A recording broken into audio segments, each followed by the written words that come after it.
అన్నట్టుగా జరిగిన తెలంగాణ పంచాయతీ ఎన్నికల సమరంలో ఓటర్లు హస్తం పార్టీకే పట్టం కట్టారు. 3 దశల్లోనూ అధికార కాంగ్రెస్ విజయ పరంపర కొనసాగించింది.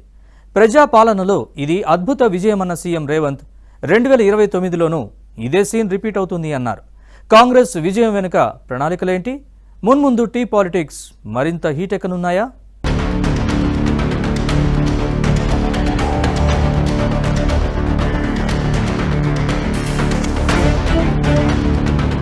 పంచాయతీ ఎన్నికలు అంటేనే పల్లెల్లో పండుగ వాతావరణం. కానీ ఈసారి తెలంగాణ పంచాయతీ ఎన్నికలు ఏకంగా రాజకీయ సంచలనం సృష్టించాయి. అభ్యర్థులు అస్త్రశస్త్రాలను బయటకు తీశారు. ఒకవైపు ప్రలోభాలు, మరోవైపు చిత్ర విచిత్రమైన సవాళ్లు, ఇంకోవైపు రిజర్వేషన్ల రచ్చ వెరసి ఈసారి పంచాయతీ సమరం ఊహించని ట్విస్టులతో ఉత్కంఠ రేపింది.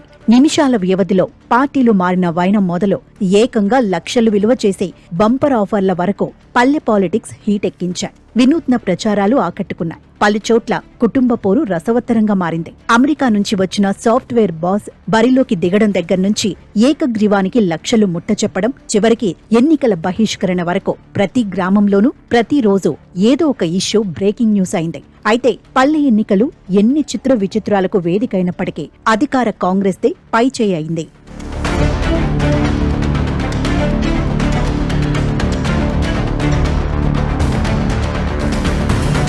అధికార కాంగ్రెస్ 3 విడతల్లోనూ సత్తా చాటి విపక్షాలపై స్పష్టమైన ఆధిక్యాన్ని కనబరిచింది. తెలంగాణ వ్యాప్తంగా మొత్తం 12,719 గ్రామ పంచాయతీలకు 3 దశల్లో జరిగిన ఎన్నికల్లో 7,093 స్థానాల్లో గెలిచి ఛాంపియన్ గా నిలిచింది. 3,488 సీట్లతో బీఆర్ఎస్ ఉనికి చాటుకోగా బీజేపీ 699 స్థానాలతో సరిపెట్టుకుంది. స్వతంత్రులు 1264 స్థానాల్లో విజయం సాధించారు. ఇతరులు 22 స్థానాల్లో గెలిచారు. వాస్తవానికి పంచాయతీ ఎన్నికల ఫలితాల్లో కాంగ్రెస్ బీఆర్ఎస్ తర్వాత అత్యధిక స్థానాలు దక్కించుకున్నది స్వతంత్రులు, ఇతరులే కావడం విశేషం. స్వతంత్రులే సుమారుగా 10% సీట్లను గెలుచుకున్నారు. వారిలోనూ 80% మంది కాంగ్రెస్ కు చెందినవారే. గ్రామ పంచాయతీ ఎన్నికల్లో కాంగ్రెస్ పార్టీ అభ్యర్థుల నిర్ణయంలో మంత్రులు, కాంగ్రెస్ పార్టీ ఎమ్మెల్యేలు ప్రముఖ పాత్ర పోషించారు. ఇక 3 విడతల్లోనూ కలిపి బీఆర్ఎస్ కు 27.4%, బీజేపీకి 5.5% సర్పంచ్ స్థానాలు దక్కాయి.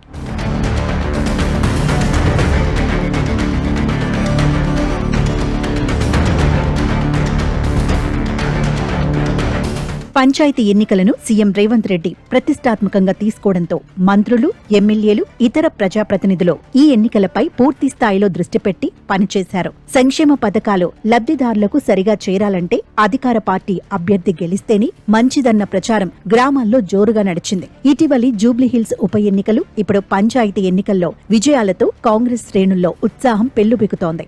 సీఎం రేవంత్ పంచాయతీ ఎన్నికల ఫలితాలు తమ 2 ఏళ్ల పాలనపై తీర్పుగా భావిస్తున్నామన్నారు. ఈ పంచాయతీ ఎన్నికల్లో బీఆర్ఎస్, బీజేపీ కూటమిగా పోటీ చేశాయని ఆరోపించారు. 2 పార్టీలు కలిసి పోటీ చేసినా 33% ఓట్లు వచ్చాయన్నారు. ఇప్పటికైనా ప్రజా తీర్పును గౌరవించి ప్రభుత్వం తీసుకుంటున్న నిర్ణయాలకు సహకరించాలన్నారు. 2/3 మెజారిటీతో 2029లో కాంగ్రెస్ తిరిగి అధికారంలోకి వస్తుందని ఆశాభావం వ్యక్తం చేశారు.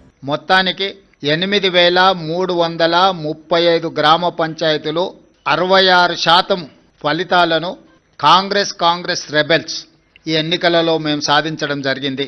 అదేవిధంగా బీఆర్ఎస్, బీజేపీ ఒక కూటమిగా ఈ ఎన్నికల్లో పోటీ చేసి 3,511 బీఆర్ఎస్, 710 గ్రామ పంచాయతీలు బీజేపీ, టోటల్గా 4,221 బీఆర్ఎస్, బీజేపీ కూటమి గెలుచుకోవడం జరిగింది.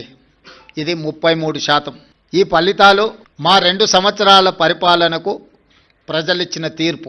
ఇక ఈ పంచాయతీ ఎన్నికలు బీఆర్ఎస్ కి కాస్త ఊరటను కలిగించాయని చెప్పొచ్చు. లోక్సభ ఎన్నికల్లో 0 సీట్లు వచ్చి ఉప ఎన్నికల్లో సిట్టింగ్ సీట్లు కోల్పోయింది. పంచాయతీ ఎన్నికల్లో 27.4% సీట్లను గెలుచుకోవడం ద్వారా క్షేత్రస్థాయిలో తన ఉనికిని చాటుకున్నట్టయింది. కేటీఆర్ నియోజకవర్గం ఉన్న సిరిసిల్ల జిల్లాలో బీఆర్ఎస్ ఎట్టకేలకు ఆధిక్యం సాధించింది. తొలి మలి దశ ఎన్నికల్లో కాంగ్రెస్ ఆధిక్యంలో ఉండగా 3వ విడతకు వచ్చేసరికి బీఆర్ఎస్ ఎక్కువ సీట్లు గెలుచుకుంది. అయితే బీఆర్ఎస్ ఇంకా గ్రామాల్లో పుంజుకోలేదని పంచాయతీ ఎన్నికల ఫలితాలు నిరూపిస్తున్నాయంటున్నారు రాజకీయ పరిశీలకులు. మొత్తానికి పంచాయతీ ఎన్నికల ఫలితాలు ఇచ్చిన కిక్కుతో 2029 ఎన్నికలు టార్గెట్ గా కాంగ్రెస్ ప్రణాళికలు రచిస్తోంది. దీంతో తెలంగాణ రాజకీయం మున్ముందు ఎలాంటి మలుపులు తిరగనుందన్నది ఇప్పుడు ఆసక్తికరంగా మారింది.